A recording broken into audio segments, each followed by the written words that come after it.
2025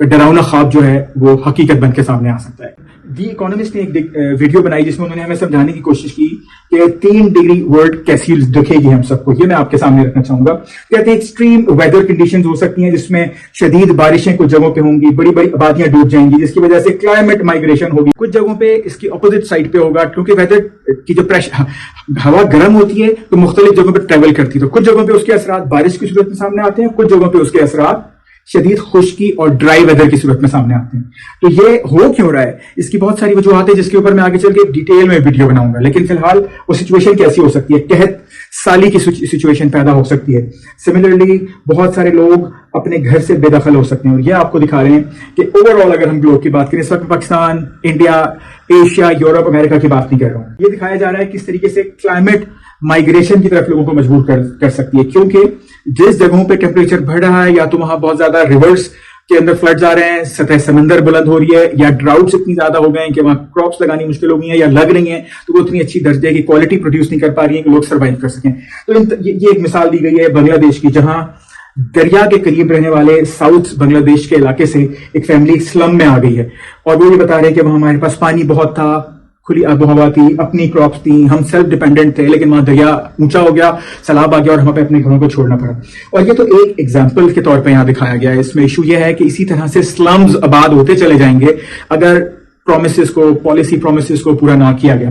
اسی طریقے سے لوگ بے گھر ہوتے چلے جائیں گے, ان کی بیسک ضروریات زندگی جو ہے وہ پوری نہیں ہو پائیں گی, اور اس کے ساتھ بہت سارے اور مسائل جڑے ہوئے ہیں. اس کے ساتھ شہروں کے اندر ریسورسز لمیٹڈ ہیں, ان کا جب تقسیم بہت سارے اور لوگوں میں شروع ہو جائے گی تو وہاں بہت سارے کرائمز بڑھ سکتے ہیں, لوگوں کو بہت سارے اور مسائل کرائم کے علاوہ پیش آ سکتے ہیں, جس میں شہروں کا اپنا ٹیمپریچر بڑھنا بھی شامل ہے. اس کے علاوہ کیونکہ یہ لوگ رورل ایریا سے آئے جہاں ان کی اپنی فصلیں ہوتی تھیں, کراپس ہوتی تھی, زراعت کے بہت سارے طریقے تھے, جانوروں کے بھی اور کھیتی باڑی کی صورت میں بھی, اب وہ وہاں وہ سلسلے رک گئے. جب وہ سلسلے رک گئے اور یہ لوگ آ کے اس کنڈیشن میں دیگرگوں حالات میں رہ رہے, نہ بجلی نہ کچھ ہے, تو فوڈ سیکورٹی کے بھی ایشوز ہیں. وہ کراپ کہاں سے آئے گی, شہروں میں تو لگ نہیں سکتی. تو یہ ایک اور بہت بڑا ایشو ہے. یہ سائنٹسٹ ہیں, یہ ڈاکٹر جوری روگلز امپیریل کالج لنڈن کے پروفیسر ہیں, اور یہ ریسرچ کر رہے ہیں along with hundreds of scientists across the globe, اور یہ ایک ماڈل بنا رہے ہیں اقوام متحدہ کے لیے کہ کس طرح کی فور کاسٹ ایکسپیکٹ کی جا سکتی ہے in terms of weather, just weather. اس فور کاسٹ کے اندر یہ شامل نہیں ہے کہ اس کی وجہ سے مائگریشن کے پیٹرنس کیا ہوں گے, اس کی وجہ سے کرائم پیٹرنس کیا ہوں گے, اس کی وجہ سے فوڈ سیکورٹی کے پیٹرنس کیا ہوں گے, اس کی وجہ سے اور باقی عوامل کس طرح سے متاثر ہوں گے ٹیمپریچر بڑھنے کی وجہ سے. ڈاکٹر جو ایک یہ سلائڈ پریزنٹ کر رہے ہیں ہمارے سامنے, جس کے مطابق اسی طرح سے 1850 کے ریفرنس پوائنٹ کو لیا گیا اور 2100 یعنی کہ اب سے 76 سال بعد تک کا ایک ماڈل بنا کے دیا گیا ہے, based on the data which he has received along with hundreds of different global scientists, climate scientists sitting in different parts of the globe. تو وہ یہ کہہ رہے ہیں یہ 1850 کے وقت ٹیمپریچر چل رہا تھا, 0 اس کو لیا گیا ہے, اور یہ بڑھتے اور لاسٹ تقریباً 45 سال اگر آپ لیتے ہیں تو اس میں ایک بہت ہی ایویڈنٹ قسم کا اپورڈ ٹرینڈ ہے. کہتے ہیں اگر کرنٹ پالیسیز جاری رہیں تو ہم اس سینچری کے اینڈ تک اگلے 76 سال میں 3 کو ٹچ کر جائیں گے. اگین میں 3 کو کیوں ریفر کر رہا ہوں, وہ آپ کو ابھی سچویشن میں نے تھوڑی سی دکھائی, کچھ اور میں آگے چل کے دکھا رہا ہوں گا. لہٰذا پالیسی پرومسز جو بہت ساری جگہوں پہ لیے گئے ہیں, ایس ڈی جیز کی فارم میں, یونائٹڈ نیشنز کے جو انوائرمنٹ کے اراؤنڈ پروگرامنگ ہے اس کے اندر جو لیے جاتے ہیں گلوبل پلیٹ فارمز پہ, اگر وہ لے لیے گئے پالیسی پرومسز نیٹ 0 کو ٹارگیٹ اچیو کرنے کے لیے, تو ہم 2 یا جسٹ بلو 2 رہیں گے. ادروائز یہ کہتے ہیں کہ جس طرح سے ہم آگے بڑھ رہے ہیں یہ بہت زیادہ لائکلی ہے کہ ہم 3 کا وہ ٹچ کر جائیں گے ٹیمپریچر کا مارک. یہاں اس سلائڈ میں آپ دیکھ سکتے ہیں ٹیمپریچر کو بڑھتے ہوئے جو ہم دیکھ رہے ہیں تو اس کے اثرات کیا ہو سکتے ہیں. وہ یہ کہہ رہے ہیں کہ برلن اور پیرس جو یورپین کیپٹلز ہیں وہ بیک کریں گے, لٹرلی جلیں گے, تپیں گے, اور جو ڈفرنٹ نیو یارک جیسے اور باقی شہر ہیں, جدید ترین شہر, وہ اس میں پانی کی سطح, سمندر کی سطح بلند ہونے کی وجہ سے رہنے کے حالات بہت زیادہ متاثر ہوں گے. ہاں یہ بات ضرور کہی جا رہی ہے, یہ الیور مورٹن ہے جو کہ اکانومسٹ کو ریپرزینٹ کر رہے ہیں.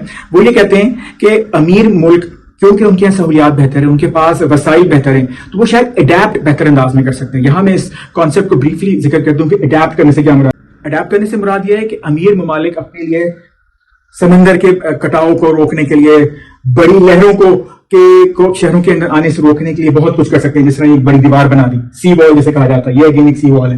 لیکن غریب ممالک کے پاس اتنے وسائل نہیں ہیں, اتنی ٹیکنالوجی نہیں ہے کہ وہ یہ سب کچھ کر سکے. تو متاثر امیر اور غریب ممالک دونوں ہوں گے, لیکن غریب ممالک جو پہلے ہی ولنریبل ہیں, جہاں بھوک پہلے ہی بہت زیادہ ہے, جہاں بہت سارے معاشی اور معاشرتی مسائل زیادہ ہیں, وہ بالکل بھی اس کو برداشت نہیں کر سکیں گے. ابھی تک ڈیولپ کنٹریز تو نسبتاً بہتر جا رہے ہیں اس حوالے سے. لیکن جو غریب ممالک ہیں, جو غریب علاقے ہیں ہماری دنیا کے, وہ ڈسپروپورشنٹلی افیکٹ ہو رہے ہیں. آپ کو پتا ہونا چاہیے دنیا کے تقریباً 60 کروڑ کے قریب فارم اونرز جو ہیں, جو اسمال اینڈ میڈیم فارمرز ہیں, وہ رہتے ہیں ایسے ممالک میں جو کہ معاشی طور پہ اتنے مضبوط نہیں ہیں. یہاں اب یہ سینٹرل امریکہ ڈرائی کوریڈور کے حوالے سے گواٹمالا جو کنٹری ہے اس کے حالات و واقعات کے بارے میں بتایا جا رہا ہے. یہاں لانگ ڈرائی اسپیلز آ رہے ہیں, بارش بہت کم ہو رہی ہے, اس کی وجہ سے مسئلہ یہ بن رہا ہے کہ ان کی کراپس بہت زیادہ متاثر ہو رہی ہیں. یہاں جو آپ کو دکھایا جا رہا ہے وہ یہ کہتے ہیں کہ میکسیمم سائز کا جو سٹا بھٹا یا جو ان کا پروڈکٹ آئی ہے, پروڈیوس آیا ہے, اس کا سائز یہ ہے. تو کیا اس سے ان کی ضروریات اور ان کے علاقے کی ضروریات پوری ہوں گی؟ اور یہ فارمر یہی بتا رہا ہے کہ ہم کس انداز میں متاثر ہو رہے ہیں, اور جس کی وجہ سے کہتے ہیں آنے والے دنوں میں ہمیں یہ نظر آتا ہے کہ ہمیں یہ علاقہ چھوڑ کے مائگریٹ کرنا پڑے گا کیونکہ ہم یہاں سروائیو نہیں کر پا رہے.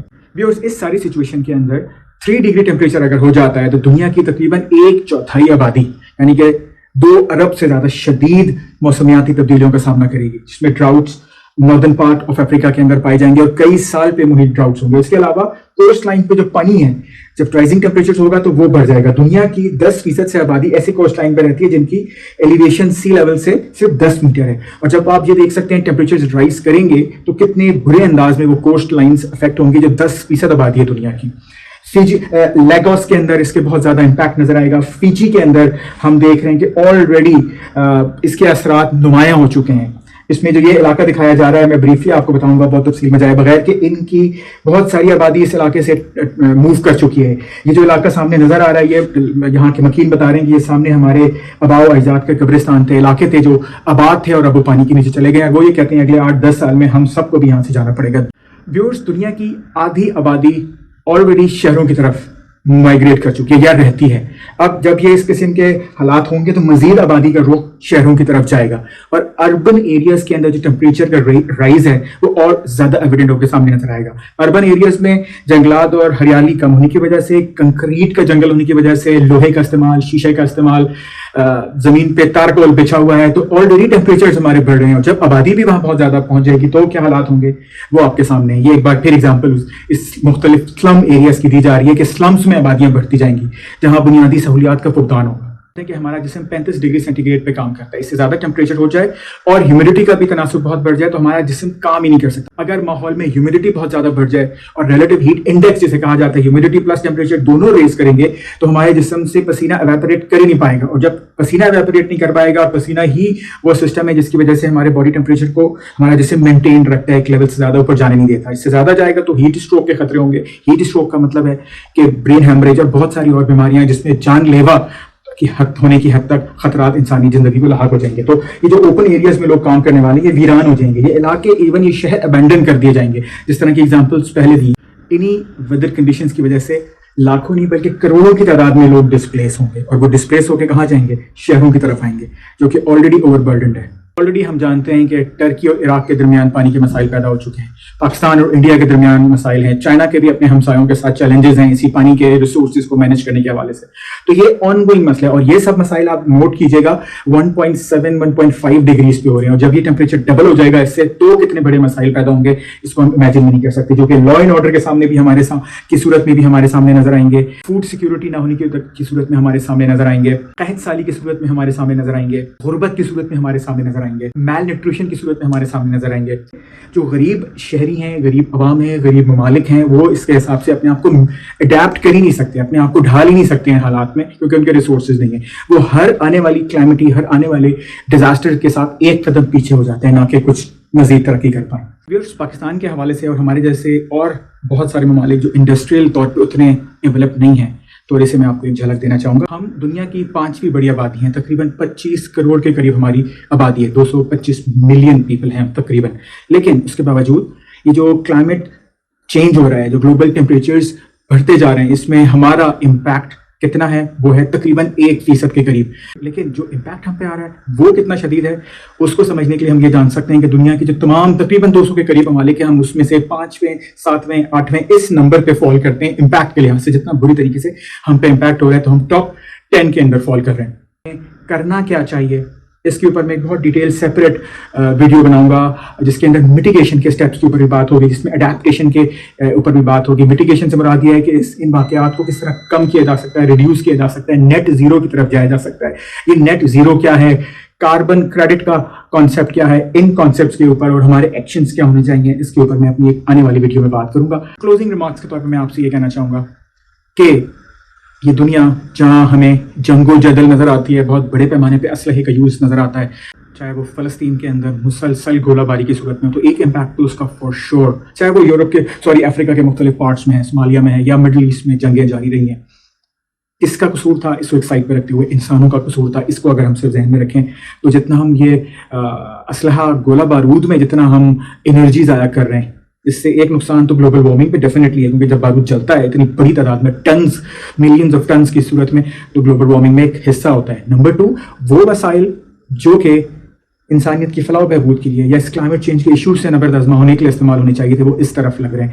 وہ انرجی، وہ صلاحیت جو انسانی فلاح پہ لگنی چاہیے تھی، وہ ڈسٹرکشن کی طرف لگ رہی ہے، اور دور رس سوچ ہمارے اندر ناپید ہوتی چلی جا رہی ہے. تو یہ کوئی آنے والے ہزاروں سالوں کا ذکر نہیں ہو رہا، یہ ہمارے جو بچے ابھی پیدا ہو رہے ہیں، ابھی جو ہمارے ہاتھوں سے جنریشن پروان چڑھے گی، یہ ان کے مستقبل کی بات ہو رہی ہے، ہمارے اپنے بچوں کے مستقبل کی بات ہو رہی ہے، یہ اگلے 15 20 30 سال کے درمیان ہونے والی تبدیلی کی بات ہو رہی ہے. تو اس کے لیے ذمہ دار ہم لوگ ہوں گے، کیونکہ ہم ایسا فیوچر چھوڑ کے جائیں گے جو آنے والی نسلوں کو امپیکٹ کرے گا. خدا را اس پہ آپ خود سوچئے. ملک کے اندر جس قسم کے جھگڑے ہمارے چل رہے ہیں، چاہے وہ پولیٹیکل ہوں، چاہے وہ آئینی ہوں، چاہے وہ اقتدار کے لیے رسہ کشی چل رہی ہو، خدا کے لیے ہم اس پہ غور کریں. ہم اپنی چھوٹی پیٹی ایشوز سے نکلیں، ایک ایک قدم پیچھے آئیں، ملکی سطح پہ، صوبائی سطح پہ اور بین الاقوامی سطح پہ تمام انسان اپنی پوزیشن سے ایک قدم پیچھے جائیں اور انسانیت کی مجموعی فلاح و بہبود کے اوپر کام کریں. اس میں اقوام متحدہ کا ایک بہت بہت بنیادی رول بنتا ہے. جو ملک اچھا پرفارم کرے ان کو انسینٹیوائز کیا جائے. جو بیڈلی افیکٹ ہو رہے ہیں، جس طرح پاکستان ہے دنیا کے ٹاپ 5 6 کنٹریز میں آ جاتا ہے افیکٹ ہونے والے میں، ان کو سپورٹ کیا جائے. ان کے پاس وسائل نہیں ہے. بہت شکریہ.